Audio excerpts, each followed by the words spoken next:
Pernahkah Anda bertanya-tanya bagaimana kehidupan yang kita kenal sekarang bisa terjadi? Pertanyaan ini telah memicu perdebatan yang tak terhitung jumlahnya, mengilhami penemuan-penemuan ilmiah, dan menantang pemahaman kita tentang dunia. Dalam video ini, kita akan mengeksplorasi dua perspektif yang berupaya menjawab pertanyaan kuno ini. Teori evolusi Darwin dan perspektif Islam tentang penciptaan.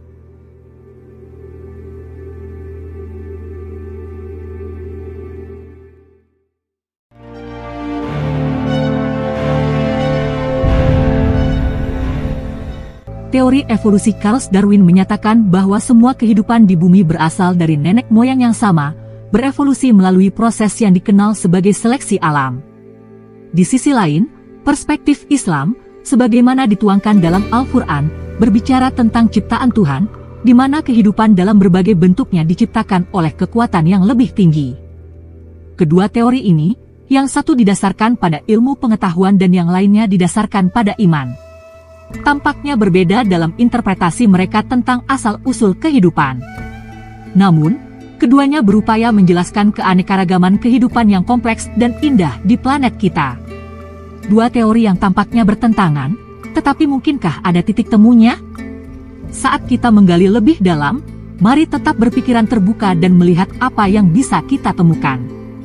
Mari kita pelajari teori evolusi Darwin, sebuah teori yang membentuk cara kita memahami kehidupan di bumi.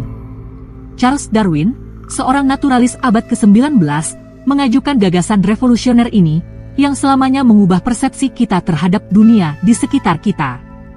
Teori evolusinya menyatakan bahwa semua kehidupan, dari mikroorganisme terkecil hingga mamalia terbesar, saling berhubungan. Itu adalah permadani megah, yang dijalin bersama melalui benang waktu, yang terbentang miliaran tahun. Kehidupan tidak muncul begitu saja dalam bentuknya yang sekarang. Sebaliknya, ia telah berevolusi, secara bertahap berubah dan beradaptasi dengan lingkungan.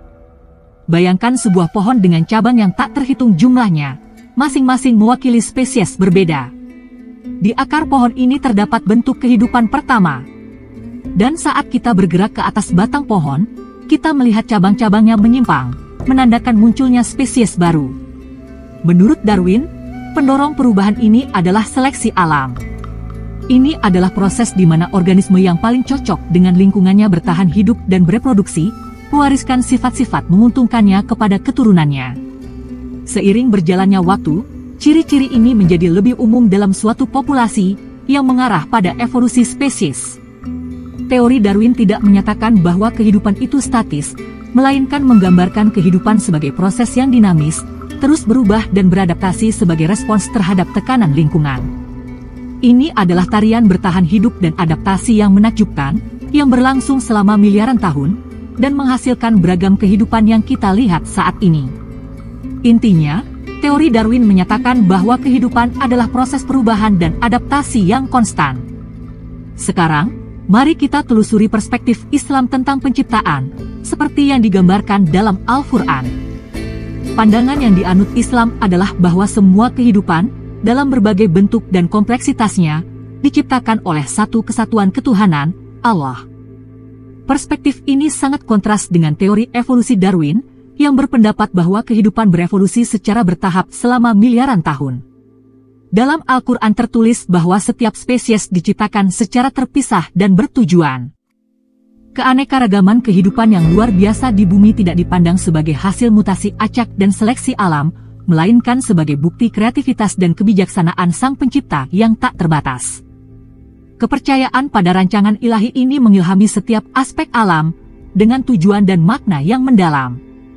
Penting juga untuk disebutkan bahwa dalam Islam, tindakan penciptaan tidak dipandang sebagai peristiwa tunggal yang terjadi miliaran tahun yang lalu, namun sebagai proses yang berkelanjutan.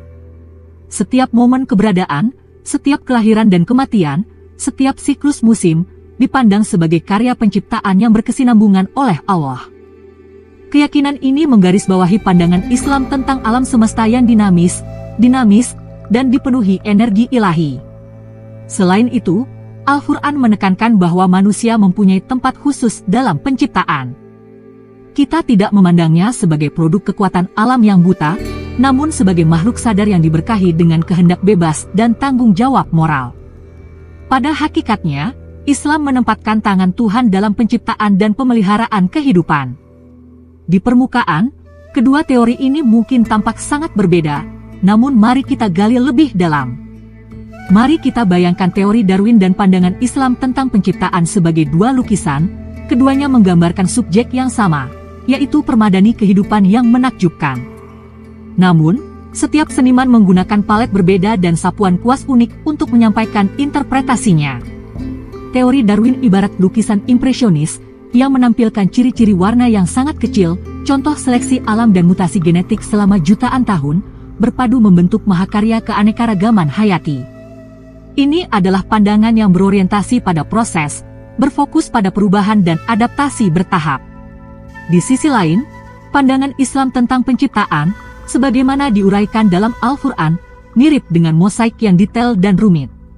Setiap bagian dari mosaik, setiap spesies, ditempatkan dengan cermat oleh Sang Pencipta, Allah, dalam desain yang tepat yang menekankan kompleksitas dan saling ketergantungan kehidupan. Sudut pandang ini menekankan peran arsitek ilahi dalam pembentukan kehidupan. Terlepas dari penjelasan yang kontras, kedua teori ini menghargai dan mengagumi kompleksitas dan keragaman kehidupan. Keduanya mengakui saling ketergantungan yang rumit dalam ekosistem, dan keseimbangan yang menopang kehidupan. Perbedaan utama tentu saja terletak pada penjelasan mereka tentang bagaimana keberagaman ini muncul. Teori Darwin menyarankan proses bottom-up, di mana keanekaragaman kehidupan muncul dari organisme sederhana yang beradaptasi dengan lingkungannya selama ribuan tahun. Sebaliknya, narasi Al-Quran menampilkan desain dari atas ke bawah, di mana Allah menciptakan segala bentuk kehidupan dalam bentuknya yang sekarang. Namun, penting untuk dicatat bahwa pandangan-pandangan yang berbeda ini tidak serta-merta eksklusif. Banyak umat Islam tidak melihat adanya kontradiksi antara meyakini Allah sebagai pencipta dan menerima bahwa evolusi bisa menjadi mekanisme yang melaluinya Allah mewujudkan keanekaragaman kehidupan. Intinya, kedua pandangan ini menawarkan lensa berbeda untuk mengapresiasi keajaiban kehidupan. Yang satu menekankan pada proses dan perjalanan, sementara yang lain berfokus pada desain dan tujuan. Meskipun mereka mendekati pertanyaan ini dari sudut pandang yang berbeda, kedua teori tersebut memancing pemikiran mendalam tentang asal-usul dan seluk-beluk kehidupan. Ketika kita berada di persimpangan antara sains dan iman, jelas bahwa keduanya memiliki wawasan mendalam yang dapat ditawarkan. Perjalanan ini telah membawa kita melewati jalur rumit teori evolusi Darwin dan kekayaan permadani penciptaan, seperti yang digambarkan dalam Islam dan Al-Quran. Kita telah mengeksplorasi persamaannya, seperti penerimaan terhadap keragaman dan kompleksitas kehidupan yang luar biasa, serta perbedaannya, dengan Darwin yang mengusulkan seleksi alam, dan Islam yang mengaitkan penciptaan dengan entitas ilahi. Eksplorasi ini bukan tentang menentukan pemenang, namun tentang mengapresiasi beragam cara umat manusia berupaya memahami asal-usul dan kompleksitas kehidupan. Ini adalah upaya universal, bukti keingintahuan bawaan kita, dan pencarian pengetahuan kita yang tiada henti.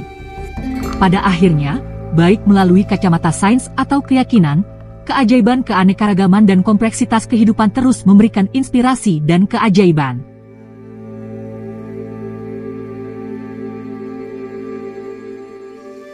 Terima kasih telah bergabung dalam petualangan kita. Pastikan berlangganan channel kami untuk video menarik lainnya seputar sejarah, misteri, dan pengetahuan yang menarik. Jika Anda menikmati video ini, jangan lupa untuk memberikan like dan bagikan kepada teman-teman Anda.